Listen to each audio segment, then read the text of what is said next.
제80차 유엔 총회 참석을 위해 미국을 방문한 이재명 대통령이 어제 저녁 뉴욕 한인 동포들을 만나 자랑스러운 대한민국을 만들겠다고 약속하고 재외국민 투표 제도를 개선하겠다는 의지도 밝혔습니다.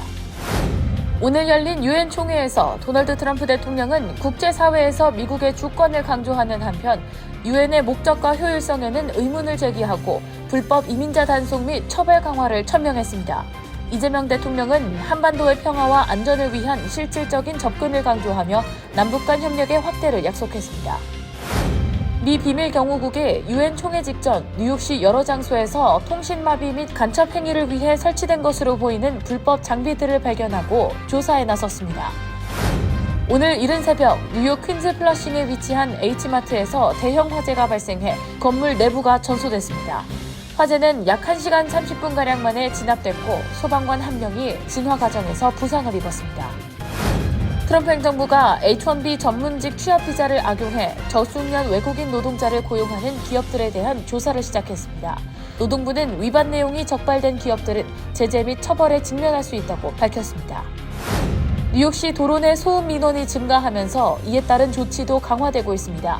불필요한 상황에 경적을 남발하면 수백 달러의 벌금과 벌점이 부여될 수 있습니다.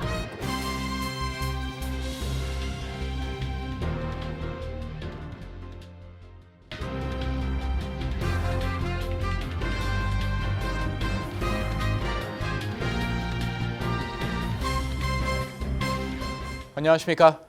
KBTV 뉴스9 이창원입니다. 제80차 유엔 총회 참석을 위해 미국을 방문한 이재명 대통령이 뉴욕 한인 동포들을 만나 자랑스러운 대한민국을 꼭 만들겠다고 약속했습니다. 이와 함께 재외국민 투표 제도를 개선하겠다는 의지도 밝혔습니다. 첫 번째 소식 전상희 기자가 취재했습니다.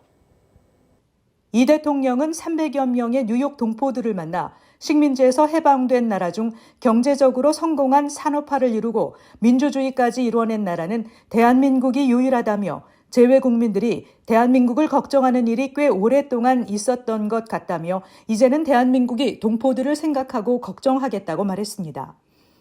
정상으로 돌아와서 다시 도약할 때가 됐습니다. 대한민국 영토 내가 아니라 전 세계에 발딛고 사는 우리 재외국민들이 대한민국 국민임을 자랑스럽게 그리고 대한민국 국민임을 당당하게 말할 수 있는 그런 대한민국을 꼭 만들도록 하겠습니다. 이와 함께 이 대통령은 대한민국 국력이 이렇게 신장했는데 재외국민을 포함해 전 세계 어디에 있든 대한민국 주인으로서 권력을 제대로 행사할 수 있도록 투표 제도 개선도 확실히 해내겠다고 말했습니다. 이명석 뉴욕 한인 회장은 환영사에서 최근 조지아주에서 발생한 한국인 대규모 구금 사태를 거론하며 대통령의 즉각적인 결단으로 모든 외교 수단을 동원하고 미국 측에 당당하게 맞서 전세기를 파견해 모두 안전하게 돌아오게 했다며 730만 해외 동포 한 명 한 명에게도 똑같은 애정과 관심을 가져주길 부탁드린다고 했습니다. 우리 730만 해외 동포들 한 명 한 명에게도 똑같은 애정과 관심을 가져주시길 부탁드리겠습니다. 그는 50만 뉴욕 동포사회가 경쟁에서 이길 수 있도록 동포사회를 적극 도와달라고 당부했습니다. 이 대통령은 어제 오전 부인 김혜경 여사와 함께 대통령 전용기인 공군 1호기 편으로 뉴욕 존 F 케네디 국제공항에 도착했습니다. 이번 유엔 총회는 이 대통령이 지난 6월 캐나다에서 열린 주요 7개국 정상회의에 이어 두 번째로 나서는 다자 외교 무대이자 지난달 한미 정상회담 이후 한 달 만에 이루어진 미국 순방입니다.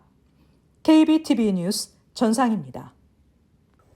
오늘 열린 유엔 총회에서 도널드 트럼프 대통령은 국제사회에서 미국의 주권을 강조하는 한편 유엔의 목적과 효율성에는 의문을 제기했습니다. 또 미국에서 벌어지고 있는 불법 이민자 단속 및 처벌 강화를 천명했는데요. 반면 이재명 대통령은 한반도의 평화와 안정을 위한 실질적인 접근을 강조하며 남북 간의 협력의 확대를 약속했습니다. 김은지 기자가 전해드립니다. 오늘 도널드 트럼프 대통령은 약 6년 만에 유엔 총회 기조연설을 위해 연단에 섰습니다. 트럼프 대통령은 이 자리에서 유엔을 향해 글로벌 분쟁 해결 능력이 없는 무능한 기관이라며 여러분들의 나라를 지옥으로 몰고 있다고 강하게 비판했습니다. 약 1시간 연설 동안 그는 유엔 총회에서 중점적으로 다루는 어젠다인 지역 분쟁, 인권 침해, 기후변화 위협 등을 싸잡아 비판했습니다. 그는 특히 자신이 취임 후 7개 전쟁을 종식시켰다며 국가 지도자들과 직접 협상했지만 유엔으로부터 이를 돕겠다는 전화 한 통조차 받지 못했다. 전혀 잠재력을 발휘하지 못했다라며 유엔이 해야 할 일을 내가 했다는 게 안타깝다고 했습니다. 유엔이 주도한 기후변화 대응, 탄소 저감 정책에 대해서도 유엔 보건관리들의 예측이 모두 틀렸다고 언급하며 이는 전 세계에 저질러진 최대의 사기극이라고 했습니다. 아울러 그는 미국의 강력한 이민 정책을 성과로 내세우면서 각국도 자국민 보호를 위해 유사한 원칙을 세워야 한다고 촉구했습니다. 그리고 앞으로도 미국 내 불법 이민자에 대한 처벌과 강제 송환 필요성을 재차 강조하며 각국 정상들에게 국경 관리와 공동체 보호가 주권 국가의 당연한 책무라고 주장했습니다. 7번째로 연단에 선 이재명 대통령은 유엔의 지원을 발판 삼아 민주주의의 꽃 피운 한국이 곧 유엔의 존재 가치를 증명한다면서 연설을 시작했습니다. 내란을 막아내고 민주 대한민국으로서 국제사회에 복귀한 것도 유엔 정신의 연장선상이며 대한민국은 지속 가능한 발전 의지가 확고하다고 강조했습니다. 무엇보다 유엔 창설 80주년이자 한반도 분단 80주년이라고 의미를 부여하며 남북관계에 소극적이었던 지난 정부와 달리 새 정부의 대북 메시지도 냈습니다. 이 대통령은 한반도 평화를 위한 구상으로 END 이니셔티브라는 새로운 이름을 제시했습니다. 교류, 정상화, 비핵화의 영어 앞글자를 딴 것으로 이제는 서로가 싸울 필요가 없다는 확실한 평화를 이루겠다는 의미입니다. 이 대통령은 대한민국 정부는 상대 체제를 존중하며 어떠한 형태의 흡수 통일도 추구하지 않을 것이고 일체의 적대 행위를 할 뜻이 없다며 이 3가지 원칙을 바탕으로 남북 간 불필요한 군사적 긴장과 적대 행위의 악순환을 끊겠다고 강조했습니다. 또 비핵화 문제에 대해선 단기간에 해결하기 어렵다는 현실적 인식을 바탕으로 핵과 미사일 능력의 고도화 중단에서 축소, 폐기까지 단계적, 실용적 해법을 국제사회가 함께 모색해야 한다고 말했습니다. 연설은 한국이 지속 가능한 미래를 향해 앞으로도 나아갈 것이라는 약속을 하며 한국 국민의 응원봉처럼 유엔도 세계 평화와 공존을 위해 등불을 들어달라는 요청으로 마무리됐습니다. KBTV 뉴스 김은지입니다. 미 비밀 경호국이 뉴욕시 여러 장소에서 통신 방해를 위해 설치된 것으로 보이는 불법 장비들을 발견했습니다. 이 장비들은 지역 통신망을 마비시킬 수 있는 것으로 밝혀졌습니다. 대통령 경호를 담당하는 비밀 경호국은 현재 통신망 방해 장치를 설치한 배후를 조사하고 있는 것으로 알려졌습니다. 전장희 기자가 전해드립니다. 뉴욕타임즈는 미 비밀 경호국이 뉴욕 유엔 본부 반경 56km 이내 여러 장소에서 통신 방해를 위해 설치된 것으로 보이는 장비들을 발견했다고 보도했습니다. 발견된 장비들은 유심 10만 개를 장착할 수 있는 300개 이상의 서버로 대량의 전화나 문자 메시지를 생성해 지역 통신망을 마비시킬 수 있다고 관계자는 밝혔습니다. 비밀 경호국은 현재 통신망 방해 장치를 설치한 배후를 조사하고 있습니다. 맷 맥쿨 비밀 경호국 뉴욕 사무소 수석 요원은 언론에 이 장비들이 유엔 총회나 정부, 비상통신망을 방해하려는 계획이 있었는지를 파악하기 위해 노력 중이라고 말했습니다. 수사관들은 앞서 비밀 경호국 소속 관리 1명과 백악관 소속 2명을 대상으로 한 전화 협박 사건을 조사하던 중 장비들을 발견했습니다. 구체적으로 3명의 관리가 어떤 전화를 받았는지는 알려지지 않았습니다. 배후에 미국의 적대적인 국가나 정부가 있을 가능성도 제기됩니다. 뉴욕타임즈에 따르면 비밀 경호국의 초기 분석 결과 최소 1개 이상의 왜곡이 발견된 유심 중 일부와 연관돼 있는 것으로 알려졌습니다. 백악관과 미 연방수사국에서 보안 책임자를 맡았던 앤서니 페란테는 뉴욕타임즈에 직감적으로는 간첩 행위를 위해 설치된 것 같다며 설치된 장비가 단순 통신망 방해를 넘어 도청에도 사용될 수 있을 것으로 보인다고 말했습니다. KBTV 뉴스 전상입니다. 뉴욕 퀸스 플러싱에 위치한 H마트에서 대형 화재가 발생해 건물이 전소됐습니다. 놀란 지역 주민들은 큰 충격과 아쉬움을 감추지 못하고 있는데요. 마트 한 관계자는 화재 원인을 점기 문제로 지목했고 다행히 인명 피해는 없었습니다. 소방당국은 CCTV 자료를 확보해 본격 조사에 착수했습니다. 현장에 김은지 기자가 다녀왔습니다. 검게 타버린 내부, 녹아내린 전등, 깨진 유리창과 인도에 흩어진 불에 탄 상품들이 눈에 띕니다. 화재는 오늘 오전 3시 30분경 뉴욕시 퀸즈 플러싱 유니언 스트리트에 위치한 H마트에서 발생했습니다. 이 상업용 단층 건물 규모는 약 225평으로 사실상 내부가 전소됐습니다.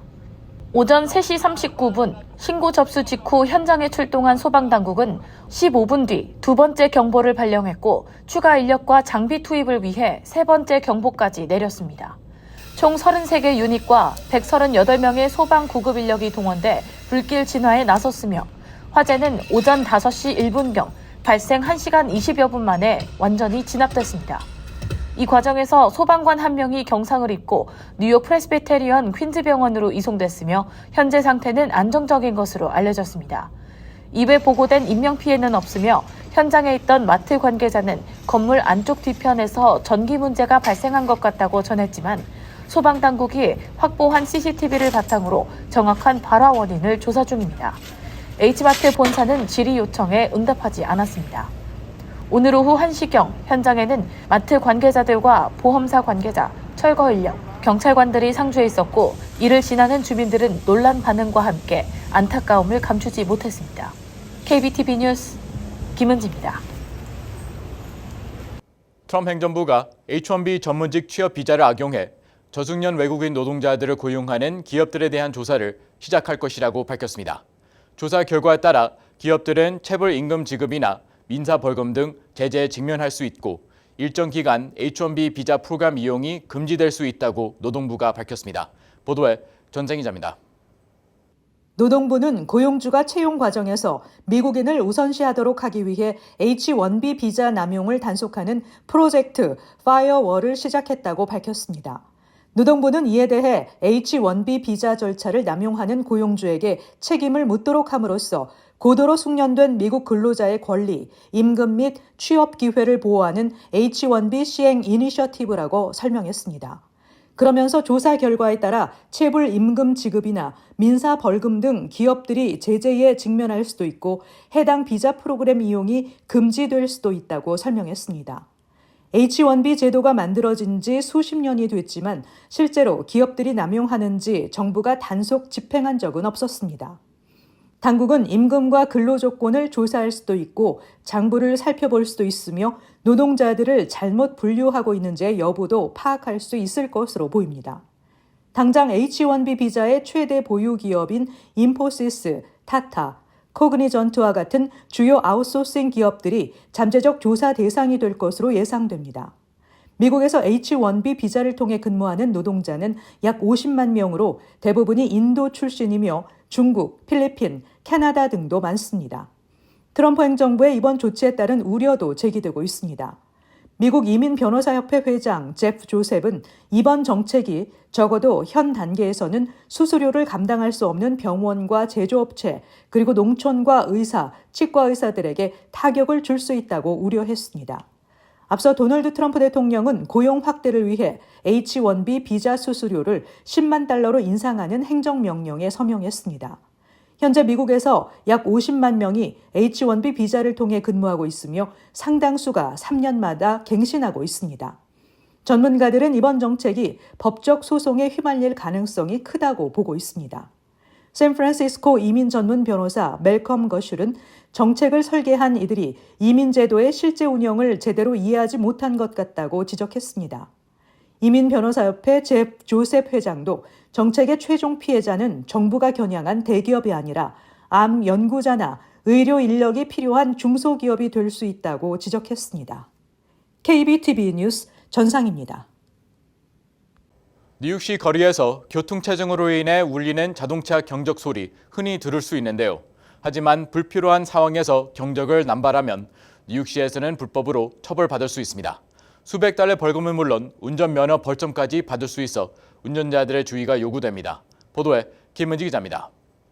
최근 뉴욕시는 소음 감지 카메라를 도입해 85데시벨을 초과하는 차량에 자동으로 벌금을 부과하는 단속을 강화했습니다. 이 카메라로 올해만 약 75만 달러, 최근 몇 년간 170만 달러 이상의 벌금을 징수하며 실효성을 높이고 있습니다. 뉴욕시에서는 운전 중 즉각적인 위험 상황을 알려야 할 때를 제외하곤 경적을 울리는 것이 법적으로 금지되어 있습니다. 예를 들어 다른 차량이 차선을 침범하거나 횡단보도에 갑자기 보행자가 뛰어들어 경고할 때처럼 위험한 경우에는 경적을 울리는 것이 허용되지만 단순 분노 표출이나 빨리 가라는 신호로 울리는 경적은 불법이며 이를 위반하면 최소 $350의 벌금이 부과됩니다. 이는 뉴욕시에서 신호 위반이나 과속으로 부과되는 벌금과 비슷한 수준입니다. 특히 학교나 병원, 주거지역 주변 등 경적 금지 구역으로 지정돼 있는 곳에서의 단속은 더욱 엄격합니다. 해당 규정을 반복적으로 위반하면 운전면허에 벌점이 추가되고 이는 보험료 상승과 의무 운전교육 수강, 심지어 면허 정지로까지 이어질 수 있습니다. 뉴욕시의 엄격한 경적 규제는 단순한 교통법규를 넘어 도심의 소음 공해를 줄이기 위한 공공정책의 일환으로 시행되고 있습니다. 뉴욕시 환경보호국에 따르면 시민들의 생활 불만 중 소음은 항상 최상위에 오르며 과도한 소음은 스트레스 증가, 수면 방해, 심혈관 건강 악화 등 건강에 부정적 영향을 줄 수 있다는 연구 결과도 있습니다. 이러한 규제에도 불구하고 일부 운전자들은 이 같은 경적 제한이 표현의 자유 침해라며 소송을 제기하기도 했습니다. 실제로 캘리포니아에서는 한 여성이 경적 제한 조치에 항의해 헌법 소원을 제기했고 아칸소주 리틀록에서는 경적 소리로 최대 $1,000의 벌금을 물게 한 사례도 있습니다. 전문가들은 불필요한 벌금을 피하려면 뉴욕시 교통체증을 감안해 여유 있게 출발하고 운전 시 여유를 갖는 습관이 중요하다고 조언했습니다. KBTV 뉴스 김은지입니다.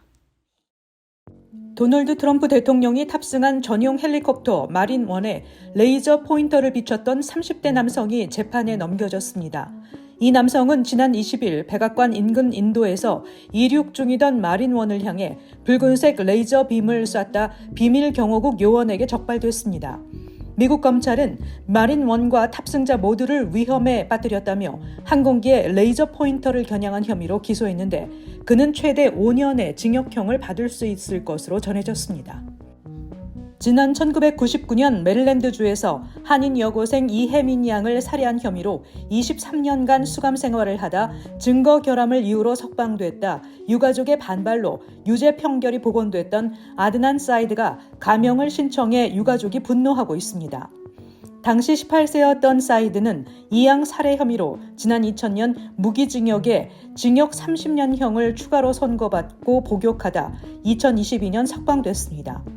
볼티모어 순회법원 재판부는 당시 제시했던 결정적 증거에서 결점이 발견됐으며 재판 과정 중 검찰 측이 피고인 측 변호인에게 증거를 공유해야 하는 법적 의무를 위반했다며 석방 이유를 밝혔었습니다. 사이드는 현재 가택 구금 상태입니다. 뉴욕주 도박장 선정이사회에 따르면 카지노 신청업체 8개 가운데 맨해튼의 설립을 추진했던 2개 업체가 커뮤니티 자문위원회 심사 통과에 실패했습니다. 이에 따라 퀸즈 플러싱 시티필드 주차장 부지에 추진하고 있는 메트로폴리턴 파 카지노 개발안의 낙찰 가능성이 높아지고 있습니다. 플러싱 카지노는 뉴욕 주지사, 뉴욕시장, 퀸즈 보로장, 주 하원의원, 시의원이 추천한 위원들이 찬성할 것으로 보입니다. 뉴욕주는 자문위원회 심사를 통과한 최종 후보 업체들을 대상으로 올 연말 마지막 남은 3개의 카지노 면허의 주인이 될 업체를 최종 선정한다는 방침입니다. 이 가운데 2개는 뉴욕시에 배당될 것이라는 전망입니다. 한인들도 많이 이용하는 7번 전철안에서 한 남성이 목과 등을 여러 차례 찔리는 일이 벌어졌습니다. 경찰에 따르면 피해자는 25세 남성으로 원인을 알 수 없는 공격을 당해 목과 등 부위를 여러 차례 흉기에 찔렸으며 111번가역에서 내려 구조를 요청했습니다. 구급대가 피해자를 퀸즈 병원으로 옮겼고 다행히 피해자는 안정을 찾을 것으로 전해졌습니다. 경찰은 용의자가 사건 당시 전철에 남아있다 플러싱 메인스트리트 역에서 도주한 것으로 파악했습니다. 용의자는 20대 중반의 남성으로 검은색 야구 모자와 후드 티셔츠를 착용한 상태였습니다. 잠시 후 커뮤니티 브리핑을 전해드립니다.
이어서 환율과 증시 전해드립니다.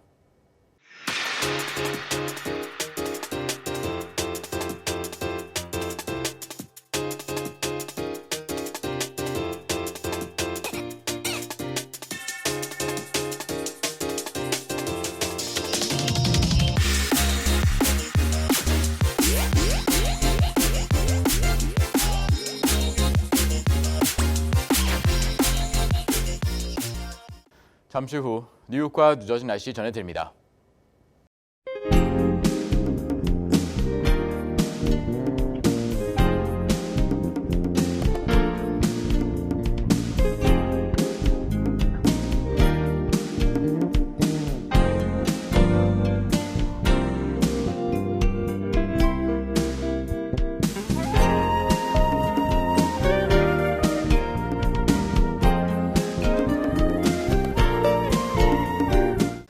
이상으로 KBTV 뉴스9 마칩니다. 오늘도 시청해주셔서 감사합니다. 편안한 밤 보내시기 바랍니다.